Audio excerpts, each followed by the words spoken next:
हम लोग पार्श्व परिवर्तन और बीप परिवर्तन पढ़े थे। अब ये टॉपिक जितना था छोटा मोटा ये टॉपिक ये सब खत्म हो गया। अब जो है अब हम लोग दर्पण में प्रवेश करते हैं। तो दर्पण क्या है? देखिए, दर्पण एक प्रकार का क्या है, मतलब कि शीशा है जिसको पीछे से हम क्या करते हैं, पेंट कर देते हैं। तो जब पीछे से पेंट कर देते हैं तो वह क्या हो जाता है, वह चिकना, एक तो चिकना होता ही है और प्रकाश का अच्छा परावर्तक भी होता है। तो दर्पण जो है तीन प्रकार के होते हैं, अवतल, उत्तल या गोलीय दर्पण का भाग होता है। तो एक होता है गोलीय दर्पण, दूसरा होता है आपका समतल दर्पण, तीसरा होता है परवलयिक दर्पण। तो आइए हम डिफिनीशन के माध्यम से समझने का प्रयत्न करते हैं कि दर्पण क्या है, कितने प्रकार के होते हैं। देखिए, दर्पण किसे कहते हैं? वह चिकनी और चमकीली सतह जो नियमित रूप से अर्थात निश्चित नियम अनुसार प्रकाश को परावर्तित करते हैं। जैसे देखिए, मान लीजिए दर्पण हो गया और यह इसका मेरा परावर्तक सतह पूछा जाए कि मेरा परावर्तक सतह क्या है, तो सब क्या है, मेरा परावर्तक यानी मेरे सामने वाला जितना भाग है सब परावर्तक सतह हो गया। तो देखिए, यह दर्पण हो गया तो ये सब क्या हो गया, परावर्तक सतह हो गया। और परावर्तक सतह जब हो गया तब जब प्रकाश आएगी तो टकरा के क्या चली जाएगी, ऐसे चली जाएगी, आएगी टकरा के चली जाएगी। देखिए, प्रकाश जैसे आएगी टकरा के, जिस प्रकार से आएगी उस प्रकार से टकरा के चली जाएगी। तो वह चिकनी और चमकीला सतह, तो चिकनी तो है ही और चमकीला भी है इसका सतह, अर्थात निश्चित नियमानुसार प्रकाश को परावर्तित कर रही है। देखिए, प्रकाश को परावर्तित कर रही है, नियम के अनुसार कर रही है। अब ऐसा थोड़े कि नियम है ऐसे आ रही है ऐसे जा रही है, ऐसा थोड़े कि ऐसे आके ऐसे ऐसे जा रही है, ऐसे तो नहीं हो रही है। तो जिसकी एक सतह रजित अवश्य हो, अब रजित का मतलब क्या होता है, पेंट अवश्य हो, क्या कहलाती है, दर्पण कहलाती है। यानी चिकनी और चमकीली सतह जो नियमित रूप से प्रकाश को परावर्तित करती है, चिकनी और चमकीली सतह जो निश्चित रूप से प्रकाश का परावर्तित करती है और जिसका एक भाग रजित होता है यानी पेंट किया होता है, क्या कहलाता है, दर्पण कहलाता है। दर्पण के प्रकार, दर्पण मुख्यतः तीन प्रकार के होते हैं, समतल दर्पण, गोलीय दर्पण, परावलयिक दर्पण। और समतल दर्पण किसे कहते हैं, तो सीधा बात है, जिसका परावर्तक सतह समतल हो उसे समतल दर्पण, जिसका परावर्तक सतह समतल हो उसको समतल दर्पण। गोलीय दर्पण जो एक क्या हो, एक खोखले गोले का एक भाग हो। तो खोखले गोले का मतलब क्या हो, मान लीजिए यह डिब्बा है, देखिए यह डिब्बा है, तो यह डिब्बा है क्या है, खोखला। यह डिब्बा है क्या है, खोखला है। तो यह क्या होता है, खोखले गोले का एक भाग होता है। उसी प्रकार मान लीजिए यह क्या है, यह एक गोलीय दर्पण क्या होता है, एक खोखले गोले का क्या होता है, भाग होता है। तो एक भाग होता है, मान लीजिए यहाँ से यहाँ तक, चाहे यहाँ से यहाँ तक, तो ये क्या हो गया, खोखले गोले का क्या हो गया, एक भाग हो गया। देखिए, जिस दर्पण का परावर्तक सतह किसी खोखले गोले का एक भाग होता है, गोलीय दर्पण कहा जाता है। देखिए, सब परावर्तक के सतह इधर से काट लीजिए, इधर से काट लीजिए, देखिए मिटा दीजिए अब सबको, यह क्या हो गया, यह परावर्तक सतह हो गया, यह परावर्तक सतह हो गया। इधर से मिला लीजिएगा, यह परावर्तक सतह हो गया, इधर से मिलाइएगा तो क्या हो जाएगा, यह परावर्तक सतह। आगे समझ में, तो क्या कह रहा है, जिस दर्पण का परावर्तक सतह किसी खोखले गोले का एक भाग होता है, गोलीय दर्पण कहलाता है। अब इसका दो भाग होता है, गोलीय दर्पण दो प्रकार के होते हैं, अवतल दर्पण, उत्तल दर्पण। तो देखिए, जिस दर्पण का परावर्तक सतह धंसा रहता है उसे अवतल दर्पण कहते हैं। अब एक मिनट, एक चीज समझिए, अब हम क्या करते हैं, एक गोलीय दर्पण को लेते हैं। तो एक गोलीय दर्पण हमने क्या किया, ले लिया और इसको दो भागों में काट दिया। और दो भागों में काट दिया तो एक भाग मेरा ए बन गया और एक भाग मेरा बी बन गया। तो हमने क्या किया, इसको इधर से पेंट कर दिया तो परावर्तक सतह हो गया। इस सामने वाला क्या हो गया, वैसा परावर्तक सतह हो गया। अच्छा, हम इधर से पेंट कर दिए तो परावर्तक सतह क्या हो गया, अब इस सारा परावर्तक सतह हो गया। तो जिस दर्पण में देखिए यहाँ पर, जिस दर्पण का परावर्तक सतह धांसा हो, देखिए तो या इसका परावर्तक सतह धांसा है, ये देखिए तो धांसा हुआ है, अंदर से धांसा हुआ है, तो धांसा हो उसे अवतल दर्पण या अभिसारी दर्पण कहते हैं। उत्तल दर्पण, जिस दर्पण का परावर्तक सतह उभरी हो, अब देखिए यह भाग जो है परावर्तक सतह देखिए तो उभरा है। पेंट इधर किए तो प्रकाश इधर ना आएगी जी, देखिए तो पेंट इधर किए तो प्रकाश किधर जाएगी, इधर जाएगी। देखिए, पेंट जहां मतलब कि जैसे पेंट किए हैं परावर्तक सतह क्या हो जाएगी, या पेंट किए तो परावर्तक सतह यह हो जाएगी। यहाँ जब प्रकाश का परावर्तन करेंगे तो देखिए ऐसे आएगी, ऐसे आएगी।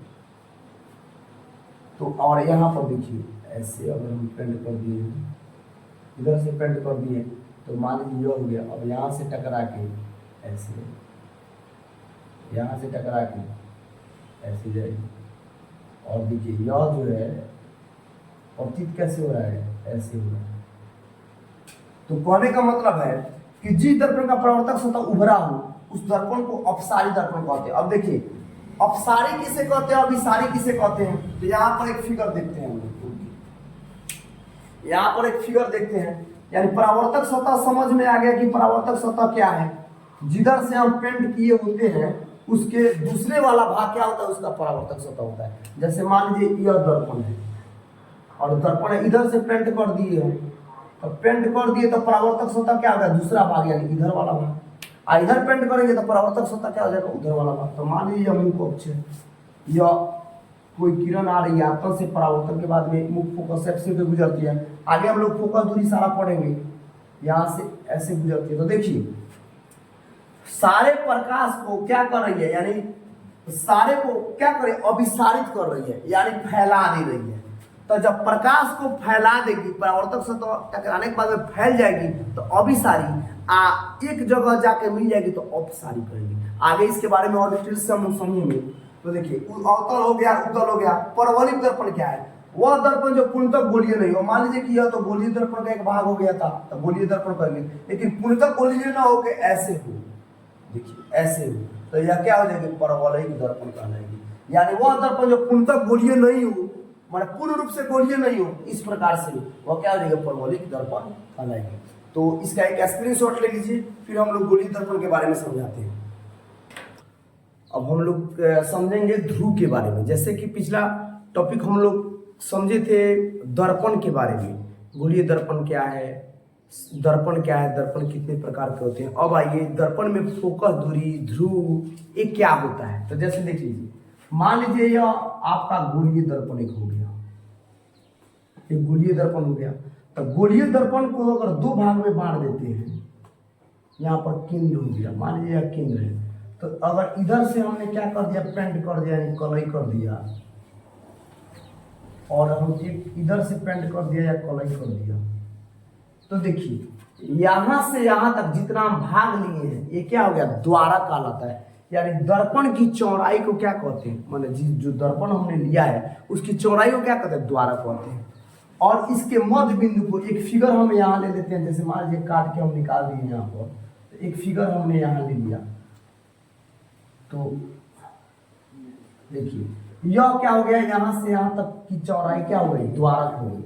और यह क्या हो गया आपका, यानी दर्पण परावर्तक सतह जो होता है उसके मुख्य मध्य बिंदु को, उसके मध्य बिंदु क्या कहते हैं, ध्रुव कहते हैं। इसे पोल पी से सूचित करते हैं।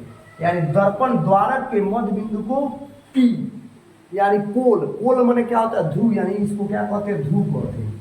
उसके बाद में आता है, देखिए जैसे मान लीजिए यहाँ से यहाँ तक इसका मध्य बिंदु था, तब केंद्र और ध्रुव, यहाँ पर पी पोल हो गया और यहाँ पर केंद्र हो गया, तब पोल पी और केंद्र, यानी दर्पण का ध्रुव और केंद्र की दूरी को क्या कहते हैं, केंद्र, यहाँ से जो केंद्र थे इसको वक्रता त्रिज्या कहते हैं, सी से सूचित करते हैं। तो किस चीज से सूचित करते हैं, सी से। और यह क्या होता है, आपका वक्रता केंद्र होता है, यहाँ पर सी होता है। यह क्या होता है, वक्र सी होता है। अब ध्यान देने वाली बात है, मुख्य फोकस क्या होता है।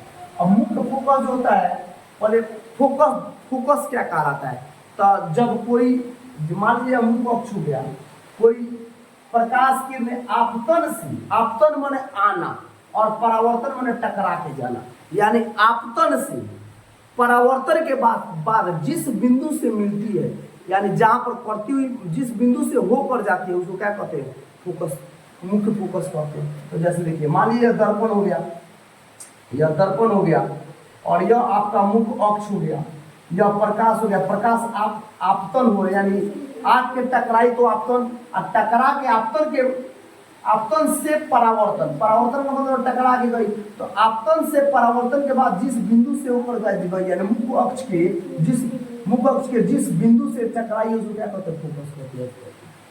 आया समझ में।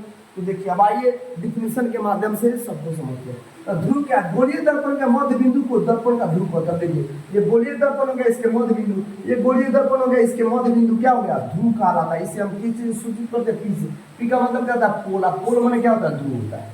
वक्रता केंद्र, गोलीय दर्पण जिस गोले का भाग होता है, गोलीय दर्पण जिस गोले के, आप देखिए गोलीय दर्पण जिस गोले का भाग होता है, उस गोले के केंद्र को, यानी केंद्र नहीं ना है, मान लीजिए हम जब बनाए होंगे एक वृत्त, एक सर्कल लिए होंगे या गोलीय दर्पण लिए होंगे, तो इसका मध्य बिंदु जो होगा कोई ना कोई केंद्र होगा ना।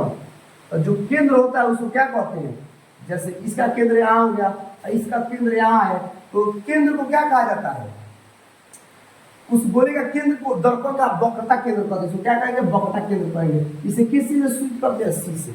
इसे सी से सूचित किया जाता है।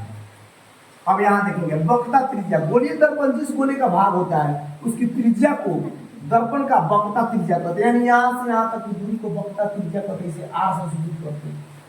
इसे किस चीज से सूचित करेंगे, आर से, यानी यहाँ से यहाँ तक क्या हो गया, आर हो गया, यह सी हो गया, यह क्या हो गया, आर हो गया। प्रधान अक्ष या मुख्य अक्ष, गोलीय दर्पण के ध्रुव से वक्रता केंद्र को मिलाने वाली रेखा, गोलीय दर्पण के ध्रुव और वक्रता केंद्र से, वक्रता केंद्र ई हो गया, इसे मिलाने वाली सरल रेखा को दर्पण का प्रधान अक्ष या मुख्य अक्ष कहते हैं। यानी क्या हो गया, यह सब प्रधान अक्ष हो गया या मुख्य अक्ष हो गया। देखिए ये सब यहाँ से यहाँ तक प्रधान अक्ष या मुख्य अक्ष हो गया। फोकस दूरी, अवतल दर्पण के ध्रुव तथा मुख्य फोकस के बीच, मुख्य फोकस यहाँ हो गया। एक और फिगर देखिए, या मान लीजिए आपका दर्पण हो गया, दर्पण हो गया, यह क्या हो गया, एक बार फिर से समझ लेते हैं। तो यहाँ से यहाँ तक की जो चौड़ाई होती है उसको क्या कहते हैं, द्वारा कहते हैं। यहाँ से मतलब कि मान लीजिए एक भाग आपका एम हो गया, एक भाग एम डैश हो गया, चाहे एम इसको मान लीजिए, एम डैश इसको मान लीजिए, तो एम डैश की जो दूरी है उसको क्या कहते हैं, द्वारा कहते हैं। और ध्रुव किसे कहते हैं, पी, यानी दर्पण के, ये जो दर्पण है, इस गोलीय दर्पण का जो भाग है इसके मध्य बिंदु को पी कहते हैं। और देखिए पी, अब यहां से जो वक्रता केंद्र होता है, यानी जब यह वृत्त, यह जो आपका दर्पण है या गोलीय दर्पण है, यानी यह पूरा सर्कल में होगा, तो सर्कल में होगा तो उसके केंद्र को क्या कहते हैं, सी कहते हैं। यानी केंद्र कहीं ना कहीं होगा ना, देखिए यह सी हो गया। अब यहाँ पर जो है, अब फोकस दूरी, अब देखिए, अब यहाँ पर एक और चीज देखिए, मान लीजिए कोई प्रकाश किरणें आती है, तो आपकी दूरी, तापतन से परावर्तन के बाद में जिस बिंदु से होके जाते हैं उसको मुख्य फोकस कहते हैं, और मुख्य फोकस कहते हैं। तो यहाँ पर कौन है, मुख्य फोकस दूरी, अवतल दर्पण के ध्रुव तथा मुख्य फोकस, तो मुख्य फोकस और ध्रुव के बीच के दूरी को फोकस दूरी कहते हैं। यहाँ से यहाँ तक की दूरी को क्या कहेंगे, फोकस दूरी कहेंगे। और यहाँ से यहाँ तक की दूरी को क्या कहेंगे, वक्रता त्रिज्या आर कहेंगे। यानी यहाँ से यहाँ तक को पी और एफ के बीच को क्या कहेंगे, एफ कहेंगे। पी और एफ के बीच के दूरी को फोकस दूरी कहेंगे, और पी और सी के बीच की दूरी को वक्रता त्रिज्या कहेंगे। तो दूरी फोकस दूरी कहते हैं, इसे फोकसांतर भी कहा जाता है, इसे एफ से सूचित किया जाता है। तो मुझे विश्वास है कि आप लोग को बहुत अच्छा से समझ में आया होगा। इसका एक स्क्रीनशॉट आप लोग ले लीजिए। आइए अब हम लोग समझते हैं F बराबर R/2, जैसे कि गोलीय दर्पण में फोकस दूरी और वक्रता त्रिज्या में क्या संबंध है, और इस संबंध को हम लोग सिद्ध करेंगे। चूंकि यह F बराबर R/2 कहाँ से आता है, ज्यामितीय जो है, ज्यामितीय नियम का पालन कैसे होता है, आइए हम लोग समझने का प्रयत्न करते हैं। जैसे देखिए, गोलीय दर्पण की फोकस दूरी और वक्रता त्रिज्या में क्या संबंध है। तो फोकस दूरी F और वक्रता त्रिज्या, यानी आप लोग एक मिनट के लिए देखिए, मान लीजिए कि यह गोलीय दर्पण होगा, और गोलीय दर्पण में यह आपका यहाँ से हमने क्या किया, काट दिया, और यह केंद्र हो गया। तो यह हो गया आपका P और यह हो गया आपका C। पिछला टॉपिक समझाया गया था। तो जो यहाँ पर फोकस दूरी आपतन से परावर्तन के बाद जिस बिंदु से, उसको क्या बिंदु, आपतन से परावर्तन के बाद जिस बिंदु से मिलती है उसको क्या कहते हैं, मुख्य फोकस कहते हैं। तो यहाँ पर F बराबर R/, यानी ध्रुव और C के बीच को क्या कहते हैं, त्रिज्या कहते हैं। यानी यहाँ से यहाँ तो क्या कहते हैं, त्रिज्या कहते हैं। तो F बराबर R/2, यानी फोकस दूरी और वक्रता त्रिज्या में क्या संबंध है, या इसी को जब हम क्रॉस मल्टीप्लाई गुना करते हैं, जैसे देखिए F बराबर R/2 है, जब क्रॉस मल्टीप्लाई गुना कर देंगे तो R एक हमारा या F 2F हो जाएगा। तो क्वेश्चन तीन प्रकार से पूछा जा सकता है। गोले दर्पण की फोकस दूरी और वक्रता त्रिज्या में क्या संबंध है? F बराबर r/2 या r बराबर 2f। ये तीनों को आएगा सिद्ध करने के लिए तो हम लोग कर लेंगे। देखिए अब सबसे पहले दर्पण को जैसे हम सजाते हैं, प्रकाश का परावर्तन अपवर्तन करते हैं, तो उसको हम लोग को लिखना पड़ता है कि हम इसमें हमने क्या क्या लिया है। तो देखिए एक दर्पण लिया है m और m डैश, एक दर्पण हमने क्या लिया है m और m डैश। मान लीजिए यह दर्पण हो गया, तो यहाँ पर एक मुख्य यहाँ पर जो है और यहाँ पर यहाँ इसको m मान लिया और इसको m डैश मान लिया, यानी दोनों छोर को या दोनों छोर बोलते हैं इसको, यानी जहां पर खत्म होता है, जहां से काट के निकाले हैं m और m डैश, तो माना कि m डैश एक अवतल दर्पण है। चलिए एकदम ध्यान से देखिए, 2 बार 3 बार अगर इस चीज को आप लोग देखते हैं तो कंठस्थ याद हो जाएगा, एकदम कॉन्फिडेंस आप लोग के अंदर आ जाएगा, याद करने की जरूरत नहीं पड़ेगी। तो एक बार ध्यान से देखिए, माना कि m और 5 नंबर का निश्चित परीक्षा में पूछता है, दोनों में से एक निश्चित 5 नंबर का पूछता है। अब मान लीजिए यह दर्पण है, तो दर्पण है तो हमने कोई कहा जाएगा ना, यह कॉलम लिया, तो कौन सा कॉलम है? तो यहाँ से यहाँ तक की दूरी तो m एगो AB कॉलम है, तो AB कॉलम है तो यहाँ पर m डैश हमने मान लिया।